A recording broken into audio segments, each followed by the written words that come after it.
La CEDEAO en crise, pourquoi le bloc de l'Afrique de l'Ouest est divisé? Alors que les ministres d'Afrique de l'Ouest se réunissaient dans la capitale du Nigeria pour une nouvelle réunion d'urgence, ils ont dû se demander quel nouveau choc pourrait frapper leur région, dont la stabilité et la cohésion politique ont déjà été mises à rude épreuve. La session du Conseil de médiation et de sécurité de la Communauté économique des États de l'Afrique de l'Ouest, CEDEAO, avait été initialement convoquée pour discuter de l'annonce faite le mois dernier par les juntes militaires à la tête du Burkina Faso, du Mali et du Niger de leur intention de se retirer sans délai de l'organisation à 15 membres. Mais à leur arrivée à Abuja, les ministres se sont trouvés confrontés à une toute nouvelle crise ajoutée à leur agenda, la décision du chef de l'État sénégalais, Macky Sall, de reporter l'élection présidentielle du 25 février. Lundi, alors que les gendarmes éjectaient les membres de l'opposition de l'Assemblée nationale, ses partisans au Parlement ont voté pour repousser le scrutin au 15 décembre. Cela a déclenché une tempête de protestations de la part de l'opposition et de la société civile, avec même le propre candidat du parti au pouvoir, le Premier ministre Amadou Ba, opposé à une décision qui ébranle jusqu'à ses fondations un pays qui était jusqu'à présent considéré comme l'une des démocraties les plus résilientes et institutionnellement enracinées d'Afrique de l'Ouest. Au moment où les États membres de la CEDEAO, dirigés par des civils, ont le plus besoin de maintenir un front uni pour défendre les règles constitutionnelles face aux régimes militaires qui ont balayé l'Afrique de l'Ouest depuis 2020, l'un des présidents démocratiquement élus les plus en vue de la région a unilatéralement changé les règles.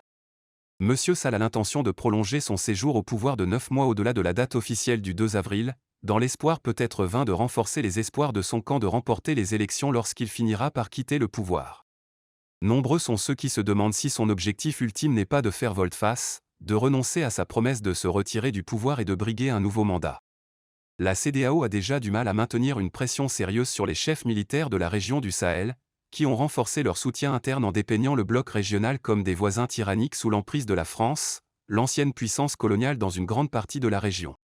Les lourdes sanctions économiques imposées précédemment au Mali et maintenant au Niger ont nui à leur population en faisant grimper les prix à mesure que les importations essentielles étaient réduites, en affectant les finances publiques et en mettant en péril le paiement des salaires.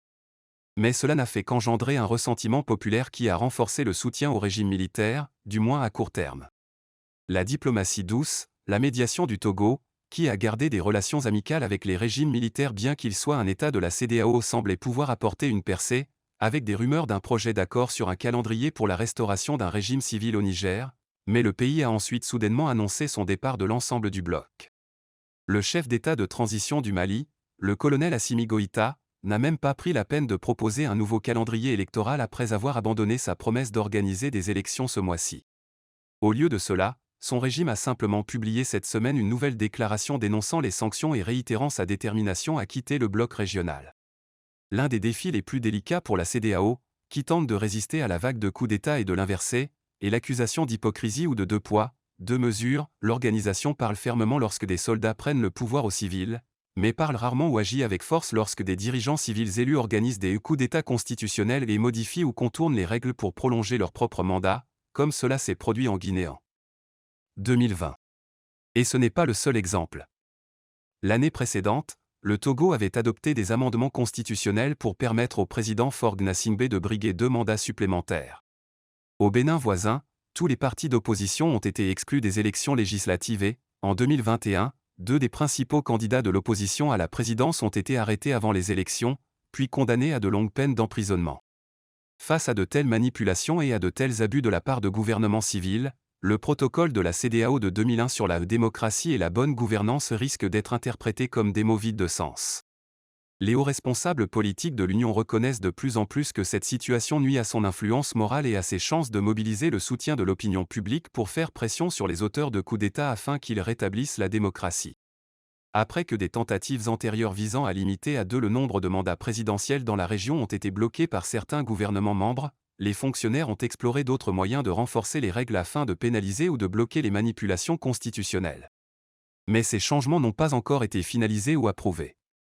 Pour l'instant, les dirigeants civils de la CEDEAO doivent donc travailler avec les outils dont ils disposent, parmi lesquels la pression du groupe de pairs, qui constitue traditionnellement une véritable force de la culture politique régionale de l'Afrique de l'Ouest, est peut-être le plus fort. Des succès ont été enregistrés. Le mois dernier, George Weah, le président sortant du Libéria, a cédé le pouvoir à l'opposant Joseph Boakai, après avoir gracieusement accepté sa défaite aux élections. La médiation de la CEDEAO a persuadé le gouvernement de la Sierra Leone d'autoriser l'ancien chef d'État Ernest Bai Koroma, qui faisait l'objet d'accusations douteuses de lien avec une tentative de coup d'État manqué, à partir pour le Nigeria pour raisons médicales. Cependant, dans le cas des pays plus grands ou plus influents, l'Union a généralement manqué de poids diplomatique, et parfois de volonté politique, pour imposer une adhésion significative et cohérente aux normes de gouvernance démocratique qu'elle proclame. Face à l'insistance des régimes nigériens, maliens et burkinabés à se retirer de la CEDEAO, la réunion ministérielle de jeudi s'est abstenue de toute menace ou sanction supplémentaire. Elle a simplement noté que les juntes n'avaient pas consulté leurs citoyens sur cette décision et a ensuite présenté des arguments positifs en faveur du maintien dans l'Union, afin de coopérer pour relever des défis communs tels que le changement climatique, l'extrémisme violent, les migrations et le crime organisé.